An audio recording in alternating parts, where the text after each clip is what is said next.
KV Reddy గారి దర్శకత్వంలో వచ్చిన గుణసుందరి చిత్రం కోసం, గుణసుందరి కథ, ఆ చిత్రం కోసం పింగళి గారు రాసిన మాటల్లో ఒక చిన్న సంభాషణని మనం చదువుకుందాం. అంటే అందులో ఉన్న రాజుగారికి ఆడపిల్లలు 3, పిల్లలు చిన్నపిల్లలుగా ఉండగానే ఆవిడ రాణిగారు మరణిస్తారు. అందుకని పుత్ర సంతానం ఉండదు. దానికని ఎలా మాట్లాడతారో చూడండి.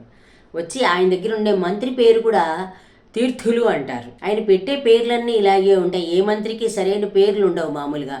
ఈ తీర్థులు అంటే దానికి సమాధానం, తీర్థం ఇచ్చేవాడు తీర్థుడవుతాడా, తీర్థాల్లో తిరిగేవాడు తీర్థుడవుతాడా మనకి తెలియదు. అందుకని ఆయన వచ్చి చెప్తారు, మహారాజుకు పుత్ర సంతానము కలుగకపోవుటయు కళత్ర వియోగము చింతాహేతువు అని అంటాడు.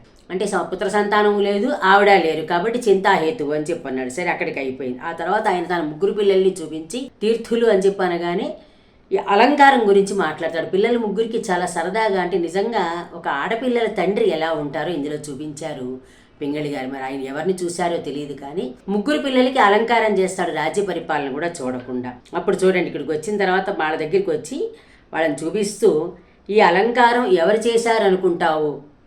చేశారనుకుంటున్నావు అనగానే, మీరే చేసి ఉంటారు అన్నాడు మంత్రి. ఎవరైనా సరే రాజుగారు అడిగితే వెంటనే మీరే అనేస్తారు.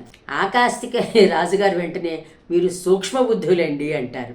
అంటే మీరు గ్రహించారు అని అని ఆ తర్వాత చెప్తాడు ఒక మాట, పిల్లలకి అలంకారం చేయడం అనేది ఓ గొప్ప శిల్పం. అందుకని రాజ్య పరిపాలన చాలా సులువుట.